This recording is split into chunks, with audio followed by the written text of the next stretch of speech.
All right. Hello, once again, everyone. Welcome back to episode 65, I think it is, of the Summit podcast. We're in year 3. My goal was to do one of these a week when I started. So that would have been 52 in year 1. So we're at 65 in year 3. We're not quite hitting our mark, but I got to tell you, it's a lot of work, this podcasting thing. So we're finding guests and coming up with people that want to jump on. I'm running into new people all the time. And you guys know that I've worked hard on personal development over the past few years. And that's given me the opportunity to run into great people like Corey Gaylord. And Corey's with us today. Corey's a financial planner. He's 33. He's from Chattanooga. And I met Corey, like so many other top people that I've met in the last couple of years, through our coach, Ben Newman. And we've both been through the Coach to Coaches program. So we speak the same language, so to speak. So I was excited to have Corey on today and just kind of, kick the ball around a little bit, have a conversation, and see what's up. Corey, thanks for being on. I appreciate you coming. Absolutely. I'm excited. Yeah, no, thanks for being here.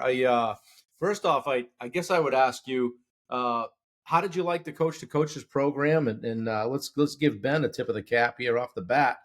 I really enjoyed it, got a lot out of it. How did you fare?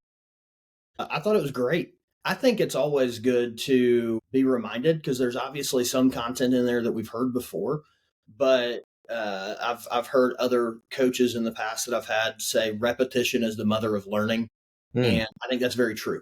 And so I think there was a lot of material that really I saw from a new perspective and that kind of hit me differently this go round. But it was really good. I think that you can never do um, the perspective exercise that he does. If you know what I mean, I think it was week 6 or so. The perspective that gives you to focus on what ultimately matters most is huge. Yeah. It's huge. Yep. Yeah. It's was that the note cards exercise? Yes. Yes, that was rough. I've seen Yeah. people have a tough one there. So we won't spoil it for people because I did that at my last event, speaking event, and it really gave people some perspective. So, well, how has it helped you? So you're in the financial space. You used to be with Northwest North, doing your own thing now. You have your own firm. Is that what's up? Okay. Yeah, so I was with Northwestern Mutual for almost 10 years. And back in March of this year, my wife has been a part of the firm for the last 7 years of that. And we went out on our own because, and kind of tying into Coach to Coaches, we wanted to build something organizationally that went beyond us. Mm-hmm. And that took a different platform and a different framework for us to be able to do that. And it's been really exciting. We've obviously learned a ton so far this year. We're coming up on month 9 of being out on our own. And so there's been a lot that we've learned, but there's been a lot that we've really been energized by on the impact that you can have on the lives of others. And that's been a lot of fun. What's that space been like since COVID? Very different. Yeah. I would say something that I love about what I do is that I get to sit down and hear intimate details of people's lives, right? I mean, I would say behind people in ministerial work, we're hearing maybe in counseling. So ministerial and counseling, I mean, we're hearing a lot of the what's important to me questions. And so I take that very seriously. And it's a part of what I love about what I do is getting to get to know people on a very deep level. The downside to post COVID is a lot of people want to do meetings like this, which is still great. You can still build incredible relationships over a computer screen, and I have a lot of clients around the country that we still have incredible relationships, but we don't get to shake each other's hand every year. But my favorite thing is when I do have people that come into the office and we get to sit down face to face and really build that relationship over time. And so it's changed a lot through COVID. I will say there's a lot of efficiencies that can be exercised now that help. So I don't want to throw the baby out with the bathwater of so much virtual, but at the same time, I do really enjoy being in person with my clients. So it's shifted that a little bit. Yeah, that's great. Yeah, COVID changed everything. I didn't know what Zoom was before COVID, but here we are, and I do a lot of my coaching. Well, 99% of it is just like this. So when I do get out to meet the clients and people on the team, it's extra special. Let's talk about leadership a little bit. You've been in a leadership position. I've done some of that. Before the call, we were kind of chatting a little bit and looking for, and you guys know, I'll spend a few minutes with somebody and say, what are you most passionate about? What do you want to talk about? One of the things Corey gravitated to was leadership. Tell me a little bit more about your stance on leadership. I think something that I feel very, very strongly about is work is meant to provide an income and for you to be able to provide an impact for the world, right? I think a lot of people, especially in my world, just because that's what I know the most of in the financial world, is it can be all about money. And I think that people miss the boat when that's the case. And the leadership side, and something that really excites me about this firm that we're building, is we want to build a firm where, yes, we are driven, we are ambitious, we want to grow, we do not want to stay still. If we do the same thing this year as last year, that is not okay.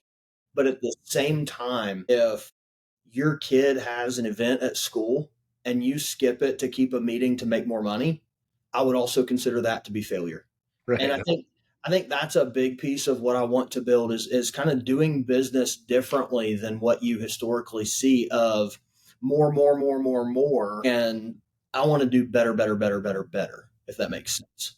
And so I think that's a big piece of it. That's why I've really gravitated to leadership. I think that the desires that I have and how I want to live my life, I want to help other people on that journey because I haven't always been that way. And so that's why I've really enjoyed being able to be around other folks and help them shift how they view doing business and shift how they view their job and their role and things like that. That's great. No, it's very similar to me too, and I think we're well aligned that way. We chatted a little bit on the front end, and you mentioned 75 hard. Yeah. I've been through that a couple of times. I'm interested in your take on it. You're a hard driver, so like me, when 75 hard came out, maybe you said, "I'm not sure I need that," but okay, I'll dive in. So tell me about your journey through 75 hard. Well, you mentioned how did COVID change things? And I think for me, COVID exposed a lot. So I was 5 years in business at that point. We were doing well, then went to the whole work from home. My wife and I also had our second son Mm-hmm. April of that year. So that was obviously right on the front end. So we're working from home. We have a newborn. We've got our other would have been four. I mean, life was coming at us. Yeah. And I think what I realized was there was a lot of stress, there was a lot of anxiety. There was a lot going on, and I didn't deal with it well. I was drinking way too often, which is also a problem that runs in my family. I wasn't working out like I used to, so I played Division I golf at the University of Memphis. So I've always been very active. Wasn't doing that anymore. And one day I just looked in the mirror, just completely disappointed. Right? I mean, the one of those classic where you wake up in the morning and you know you had too much to drink the night before, and you're just upset with yourself. You know that you don't look how you want to look. You know you don't feel how you want to feel. And I just started listening to a lot of Andy Frisella's stuff around then, and that's when 75 Hard came about. And so I thought, I think I should give this a shot. And I'm also very much, I refer to myself as a light switch person. So I'm either on or off, right? So you're either getting all or nothing. And so when I did it the first time, I went all out, and it was huge for me because I think the biggest thing it did for me was get me back into a frame of keeping the promises I make with myself. Because I know that we've all been in those seasons where you set the alarm for a certain time the night before, and you have every intention of getting up and doing, whether it be working out or reading or studying or getting into the office early or whatever. And then you snooze it, and then you snooze it, and then you're in a hurry, and then you're mad at yourself, and then it snowballs, right? It goes. And I think it was Ed Milet that I was listening to back then, and he said self-confidence is ultimately just a reflection of how well you keep the promises you make to yourself. And I had like no self-confidence at that time. So I was like, well, 2 + 2 = 4. So this makes sense. And so I think that was the biggest piece of me is realizing that I need to take a break from drinking. I've got to get back to working out. I've got to get back to reading because that brings me a ton of energy. And it was just great for my light switch personality to just have the check boxes every single day of here's what I do. So Yeah. Sometimes it's nice to just have it be that simple, right? I'm checking the boxes. This is what I've got for bandwidth right now. Was it hard to touch back on the drinking, because that hits home with me this year? I just got rid of it because we were Yeah. setting goals at the end of last year, and I was like, well, had some health stuff, had a couple of surgeries on my legs, and blood pressure was up, and my weight wasn't where I wanted it, and still isn't. But I said, what can I control? What do I have a choice about? I have a choice what I put in my mouth, and what I drink, obviously. And I've had a couple of people say, geez, were you having a problem with it? Not really. No, it was like one of the things, like literally on the shelf, that I felt like I could get rid of. I can't get, high blood pressure. Yeah, that's going to be there. I got to do something about that. This was a easy one, right? Was it easy for you after, like you said, you're doing a little bit too much of it, or was it a struggle? It was actually a very interesting journey. So the first time I did 75 hard was summer of 21. Yeah. Summer of 21. Same. I think yeah, started on my birthday, August 14th. Yeah. Yeah, there you go. So obviously I took 75 days and then I got done, felt great. And it was like, okay, well, obviously I don't have a problem. So I'll have a glass of wine with my wife or a beer at the beach or whatever, right? I mean, I'm good. I'll keep it in moderation. Well, then 6 to 9 months later, realized, okay, you're not doing a good job of moderation. So I stopped for about another 6 months. And that leads me into about fall of 22. Then fall of 22, I'm like, oh, I've got it kicked. We're good. It's no big deal. And again, I'm a light switch personality. I might be in moderation most of the time, but Yeah. there's going to be times where I'm just not. And I know that about myself at this point. And in November of 22, I said, we're done, period, end of story. We're not turning this light back on. Good for you. To the same point that you made of looking at what are the things in my life that make my life better and what are the things in my life that don't make my life better. And that was one that just doesn't do anything good for me, right? It just doesn't. And now having two young boys, I just looked on and that was not the example I wanted to set. So November of 22 is when I said we're done for good. So last month was 2 years. Good for you. One really cool part these days is there's so many alternatives, right? I mean, I can't tell you how many non-alcoholic Coronas I've had. Uh, Yeah, exactly. and so Yeah. that's I am thankful for that. But at the same time, I think just auditing, I mean, it doesn't necessarily have to be alcohol, but just looking at your life and saying, okay, what are the things that add to it and what are the things that are currently subtracting from it? Hmm. And just being honest with yourself of are you okay with those things taking away from your life or should you just get rid of them?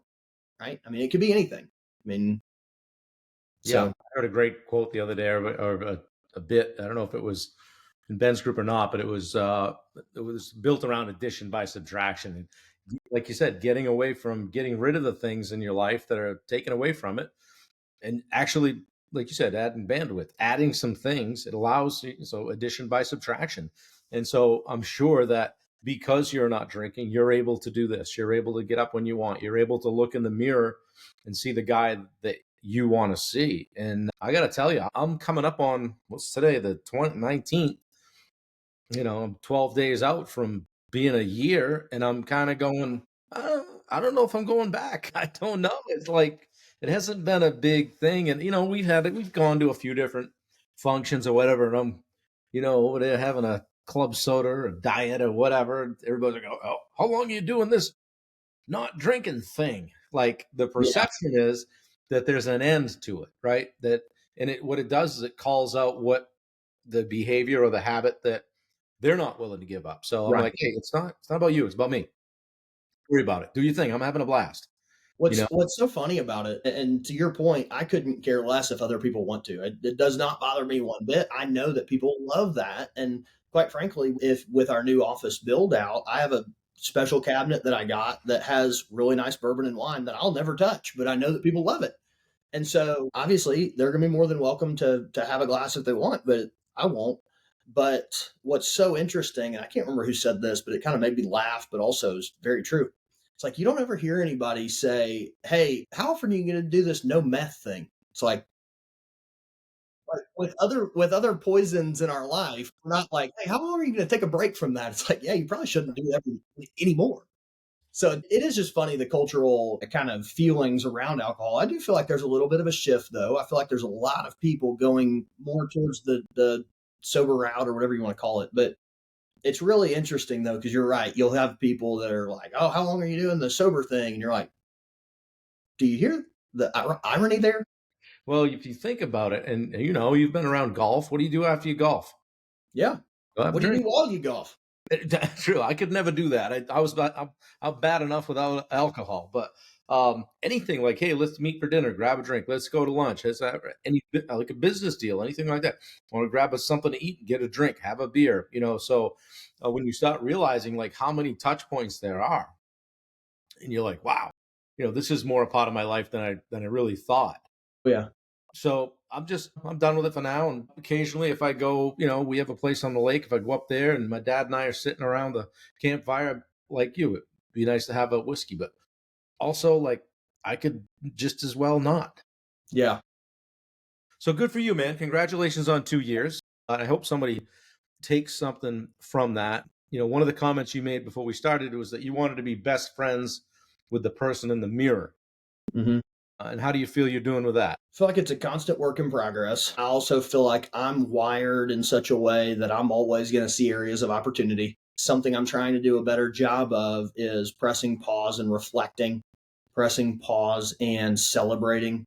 Something that my wife and I just did literally last night as we went out to dinner to celebrate our 2024, both personally and in business. So I'm trying to do a better job of that.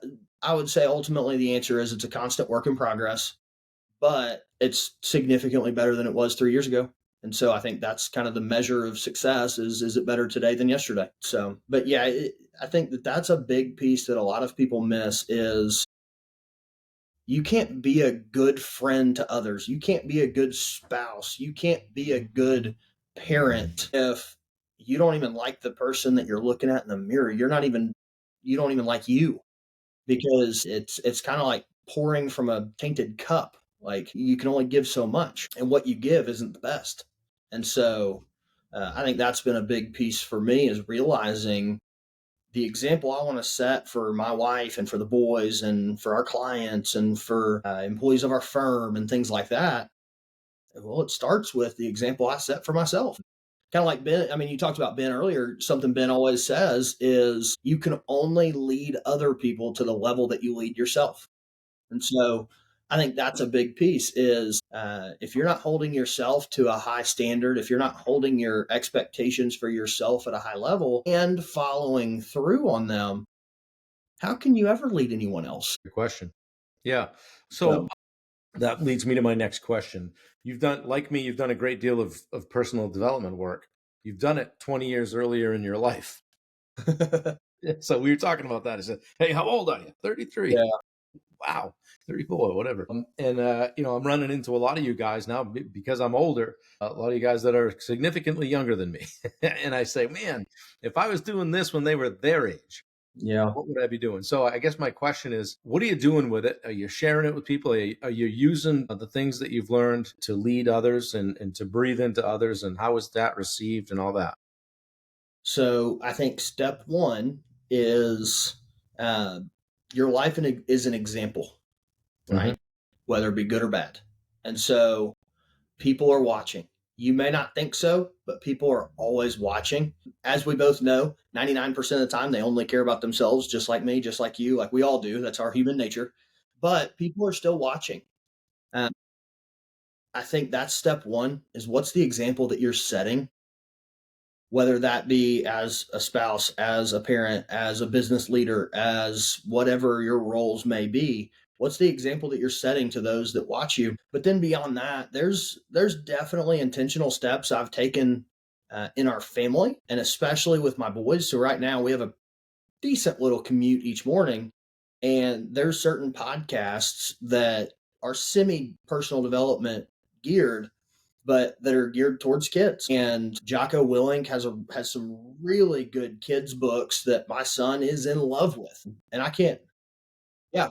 Well, he's got Way of the Warrior Kid, and then he's got Mark's Mission. He's got a 5-book series I didn't know that. for kids. Yep. And ironically enough, my son actually went to the librarian at his school and asked her about it, and she ended up getting him for the school now. Wow. So all that to say, I'm very intentional with my boys because there's a lot of things that I wish I would have known. So I mentioned being a D1 or Division 1 golfer. There's a lot that I've learned through this journey that I wish so badly I would have known when I was playing. So that's part of it. But at the same time, you can only the second best time behind yesterday is today. So it is what it is. I can't change any of that. All I can do is be the example that I hope to be for others today and help to instill that into those around me going forward. So I think it's really Yeah. the only pieces that you can. That's fantastic. And you're kind of developmental now. You're in a different role now. And so with that becomes it brings a different business focus, and you get a little bit older and you start paying attention to maybe some of the things you skipped over the top of as a younger guy. And I guess that's why they call it growth, right? Yep. So, well, hey, I've got a couple questions I always ask my guests. And as I mentioned to you, my thing is the edge. And I actually kind of developed that in conversation with Ben over at Gillette Stadium a few years ago, a couple Oh, years cool. ago. And we had some fun with it. And I came back and did an event. And then just started building everything around the edge. And my school community is called the edge. So I always ask everybody. And as I mentioned to you, like, my definition of the edge is, where do you go when the proverbial shit hits the fan, or how are you showing up differently than other people, or and so I'll ask people, what is your edge? I would say for me, and that's a phenomenal question. I want to kind of give it the thought that it deserves. But for me, I would say growing up, there was a lot that I had to figure out myself. Mm-hmm. And even when I got into business, there's a lot over the last 10 years that I've had to figure out myself. And like I mentioned earlier, having a light switch personality, when I care about people, I really, really care. And I don't want other people to feel that way.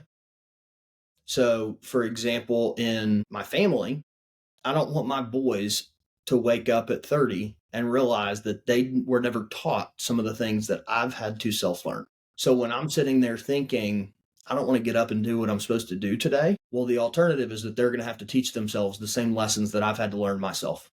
Wow, that's powerful. That's one piece. I would say in business, I've always had either clients or prospective clients ask me how we're different, right? I mean, that's a very common question in our world. And I think a lot of them are taken aback by my answer because I'll tell them, hey, at the end of the day, we've all got access to almost all of the same literature, all of the same studies, all the same information. We're getting a lot of the same analytics. So what's our difference? I care more than that guy does. I care more about you as a human being to where if I don't know the answer, I'm going to go find it. I'm not going to pretend. I'm not going to just say, oh, that's not in my lane. It might not pertain to anything that I do. I'm going to go figure it out for you because I don't want you, to my point, I don't want you to feel like you're on your own. I'm in your corner. So Fantastic. I would say those are kind of my pieces. I don't want people, and I'll add one other piece. Something that I read at one point was you end up becoming who you most needed growing up. And I think that's absolutely who I've become. And why I say that is because of those kind of missions, I would say, of like, I don't want people to feel alone. I don't want people to feel like they got to learn lessons that I may have the answers to. I want to teach them. I want to help them with those answers to where they can have them and be equipped. But I would also say, arguably, I was very athletically gifted and I just needed somebody to be my biggest fan. Yeah. Right. Yeah. So I was talking with a buddy of mine the other day, and he just said, hey, man, people just want friends. Like these days, people just want friends. True friends. Yeah. They want people that just care. And so I think all of that kind of ties together of I've just realized that at my best, my edge is that I just care.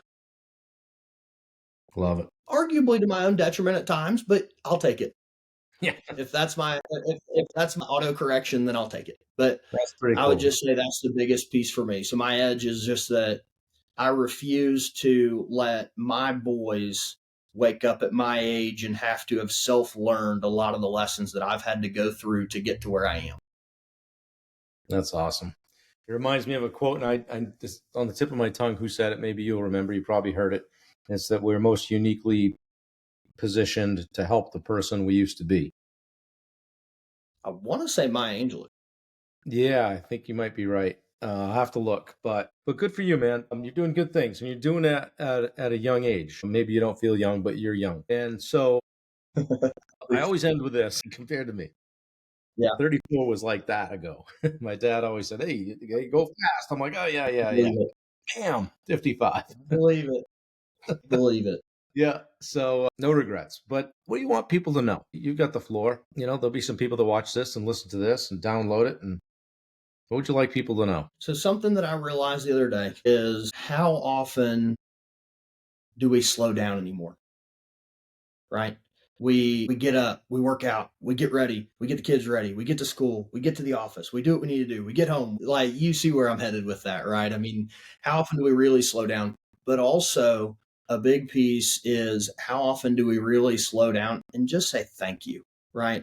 I challenged some folks not too long ago, find somebody or multiple people in your life today and just tell them thanks. Right.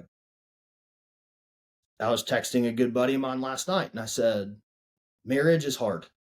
Parenting is hard. Running a business is hard. Life is hard. It's okay because Yeah. he's struggling with things. Yeah. And that's the reality. Like we're all in it together. And I think that's something that's been lost, in my opinion, is regardless of how you may view certain things, whether you view them the same way I do or view them differently than I do, who cares? At the end of the day, we're human beings trying to figure this whole deal out and be the best example and the best person that we can, right? And so I think going through life with a heart of gratitude to say, thank you. Like, I really appreciated that. Goes a long, long way and does more than we know, Mm. especially in this season over the next, 12 days when people are going to be as busy as ever. And quite frankly, you would argue it should be a season to slow down, but Yeah. we're all going to be bouncing house to house and from city to city. Going. I think I would just, especially in this season, challenge people to slow down and have an element of gratitude for what they have an element of gratitude for the people that are in their life and the people that have impact on their life, the people that they have impact on, and then go figure out what promises you need to make with yourself and keep to build self-confidence, because self-confidence is ultimately your relationship with yourself. And if your relationship with yourself is struggling, just like any other relationship, well, go put time into it. Right. Work on you. So, yeah, Yeah. Man, good stuff. Good stuff. I appreciate you. I want to thank you for taking the time today. I know you're busy, got a lot going on. I'm glad you told me about the golf stuff because I see it behind you, and I was going to say I gotta ask about the golf stuff. But so real quick, that's actually a fun story. So my wife had that shadow boxed for me 3 years ago. The guy that I played with for the 2 days of stroke play in that tournament was Scotty Scheffler. So it's been pretty cool to see his meteoric rise.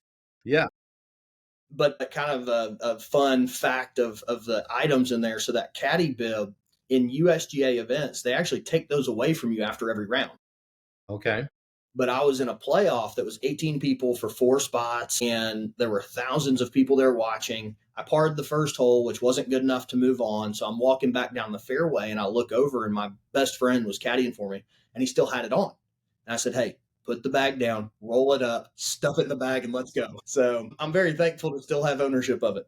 yeah, made for a good shadow box. That's cool. It's good memories. And you're probably glad you did it when you could and did it when you did, and stuff that you can take with you for a lifetime. But I want to thank you for being a guest on the Summit podcast. It's Absolutely. Thank been you. really nice to Thank get to you. know you. Hang around for a bit so we make sure this uploads after we shut it off. But how do people get a hold of you if they want to connect? I'm sure you can probably put it in show notes or something like Yeah, that. But pop your email in I mean, I'm there. happy if people want to reach out. I mean, I'm on Instagram. It's just I think at underscore Corey Gaylord underscore something like that. Okay, I'll find it and pop it on there. Yeah, Yeah, feel free I mean, honestly, if people want to call me and I can help, 423-402-0817. there you go. I'm happy to I'll help help any way you. that I can, Yeah. whether it be financial or non-finance related. I'm just happy to be a resource and be helpful to people. Yeah, well, great. Well, I appreciate you. And we've got people that are all over the country that will see this, but still my clients, and some are in Tennessee for that matter. Yeah. But I appreciate you. Thanks for coming on, guys. This has been the Summit Podcast. This is Corey Gaylord.